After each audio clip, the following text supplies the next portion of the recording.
Hi, my name is Dinzi Losegenze, and I'm a member of the Tibetan community here in the UK.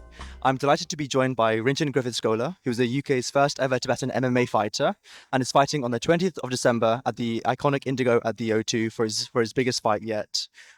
Rinchen, thank you very much for joining us. Could you please just introduce yourself and maybe explain how you first got into the world of MMA? Hi everybody, my name is Rinchen Griffith-Scholar. Um, so that's a kind of short introduction to myself, I guess. There isn't much else to say. You said a lot of it already for me, very very kindly. Yeah, I'm fighting at the O2, Indigo O2, on the 20th of December.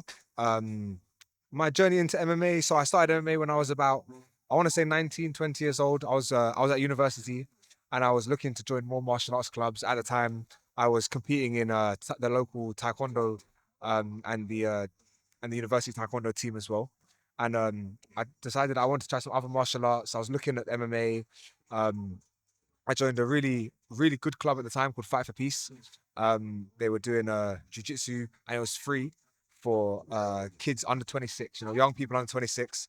And that's where my whole kind of MMA career started. I started doing a bit of Muay Thai there, boxing, jiu-jitsu, judo. It's a fantastic environment, yeah, for people. That's really interesting to hear. Now, moving on to your professional career, you've had 3 wins and only 1 loss. Could you please talk about those wins, the emotions, the hard work you've put in, but also about that loss and how you've bounced back from that to become an even better fighter? Yeah. So, like you said, yeah, I have 3 wins and 1 loss as a professional. I got a win straight away, which was good. It was against a seasoned professional, so I was quite happy with myself then. I did, yeah. Then I lost a fight, and I decided that the best thing for me after that loss was to bounce back as fast as possible. I forget the exact amount of time, but from that loss, I think I fought within 2 weeks. Took a fight on like 6 days' notice um, against somebody again with a decent record at the time, another young professional. And I think that the loss just kind of really cemented in my head that I was here to kind of cement myself as a good MMA fighter, and I didn't want to sit on a loss for too long, think about it, let it affect me, and let it stagnate my training and my overall MMA career. I wanted that loss to fuel me, and I think I used it to fuel me well. Like I said, I took a fight within 2 weeks, got a win, um, and then I think a couple months after that, I think I had a small break. A couple months after that, I had another fight, won that one as well. That was earlier this year, um, and now, yeah, then this fight will be my last this year again, December 20th, and then hopefully I can get back in the ring again early next year as well. Hopefully March, April time. Again, January, February is quite a quiet time, especially for martial arts and boxing, any kind of sporting. It's kind of quiet over January, February period. So hopefully I can get back in there March, April. Wow, so you've clearly had a very incredible career so far. Looking forward into the future, what is the next 5 years, the next 10 years, and what is the ultimate game for you? That's a good question, actually. I think within the next 5 years, I wanna keep winning as many fights as I can, having as many fights as possible. Fingers crossed I go, not injured in these fights and don't pick up too many injuries in training. The hardest part of all the camps is just the training. The training goes on and on and on. It's quite difficult, and there are a lot of factors that go into the training. Training partners, strength and conditioning, sparring. It can all be quite dangerous. So as long as I don't get injured and I'm able to have lots of fights within the next 5 years, hopefully I can sign to a kind of a promotion that has ties to bigger leagues. Yeah. Yeah. And now for people who maybe aren't familiar with your fighting style and your game and maybe haven't watched you, how would you describe your fighting style? And do you have any sort of personal philosophies which you bring into your game as well? um, Personal fighting style. That's hard to judge. I try to evolve fight to fight. I try not to be the same fighter. Fight to fight. I think my first couple fights, I was definitely heavily, especially in my amateur career as well. With the rounds being social amateur, and then my first couple of pro fights, we rely quite heavily on our wrestling, on our grappling. That's jiu-jitsu and wrestling. Um, but to be honest, moving forward, I wanna expand on my repertoire, show people that I have other weapons as well that they should be worried about, and show overall that I'm a very dangerous mixed martial artist. That's what I wish to show people. Yeah, 100%.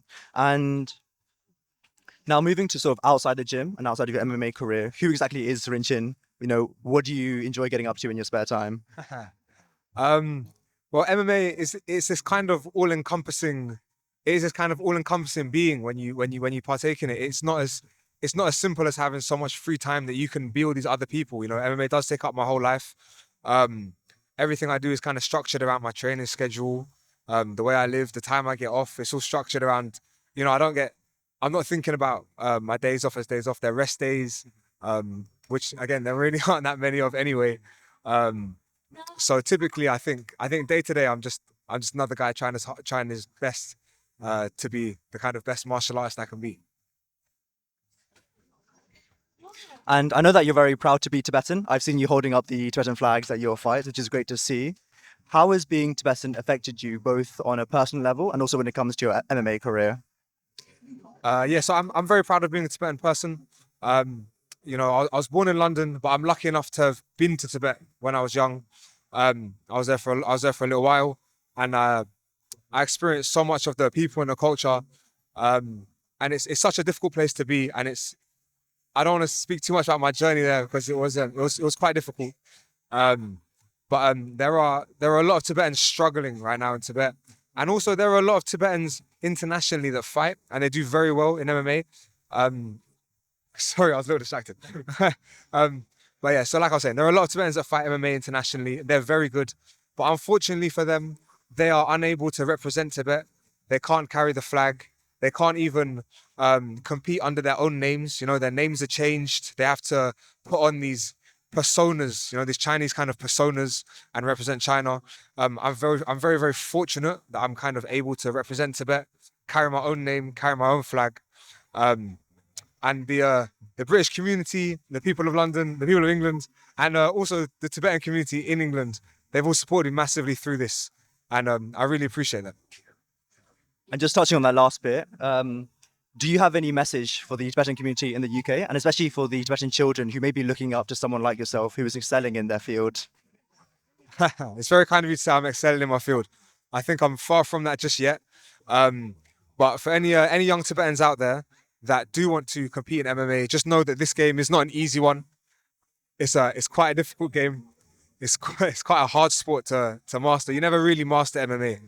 And if this is something you want to do long term, you really do have to give it your all. There are no shortcuts in MMA. And if you try to take any, you'll be found out very, very quickly. That's a great message to have. And that's all for us. Thank you very much for coming on. It's been incredibly interesting and good luck on your upcoming fight. I've no doubt that you'll smash it. And for everyone listening, please do join. He's fighting on the 20th of December at the iconic Indigo at the O2. Thank you.